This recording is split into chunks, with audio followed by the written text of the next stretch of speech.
இப்போ இன்ஸ்டாகிராம்லாம் பார்த்தீங்கன்னா pregnancy coach அப்படின்ற பேரில் கப்புள்ஸ் ஒன்றா வர வச்சு ஒர்க் ஷாப் பண்ணுறாங்க. எப்படி அவங்களோட ப்ரெக்னன்ட் ஒய்ஃப்ஸ்லாம் எப்படி பார்த்துக்கணும், என்னென்ன எக்ஸசைஸ் பண்ணணும் அப்படின்னு ஒர்க் ஷாப் மாதிரி கண்டக்ட் பண்ணுறாங்க. இதை பற்றி நீங்கள் என்ன நினைக்கிறீங்க? இதுல ஆக்சுவலா ஆச்சரியப்படுறதுக்கும் விஷயம் இருக்கு, சிரிச்சுட்டு போறதுக்கும் விஷயம் இருக்கு. ஆச்சரியப்படுற விஷயம் நான் இதுல என்னன்னு பாத்தீங்கன்னா, ஹஸ்பண்ட் ஒய்ஃப் ரெண்டு பேரும் அட்லீஸ்ட் ஒரு செஷன் வந்து அட்டன் பண்றாங்க பிரெக்னன்சி. ஏன்னா இன்னைக்கு இருக்கிற ஃபாஸ்ட் ஃபீல்டு லைஃப் ஸ்டைல்ல அவங்க ஒர்க் பிளேஸ்லேருந்து பெர்மிஷன் வாங்கிட்டு வந்து ஒய்ஃப் கூட டைம் ஸ்பெண்ட் பண்ணி அவங்க அதை எக்ஸசைஸாக இருக்கட்டும், இல்லை ஒரு டயட்டாக இருக்கட்டும், அதை லிசன் பண்ணுறதுக்கு ஹஸ்பண்டுக்கு டைமாக இதை நான் அப்படியும் நம்ம பாசிட்டிவாகவும் பார்க்கலாம். ஃப்ளிப் சைடில் நான் பார்க்கணுன்னா ப்ரெக்னன்சிக்கு கோச்சிங் வேணுமா அப்படிங்கிறது தான்.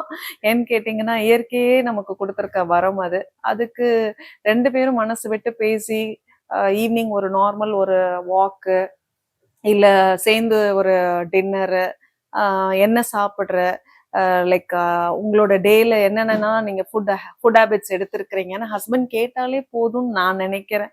கோச்சிங் பண்ணுற அளவுக்கு அவ்வளோ சிக்கான ஃபீல்டில் ஓஜி இருக்கான்றது எனக்கு தெரியல. We are good, actually we are doing very good. அப்படி தான் நான் பார்க்குறேன்.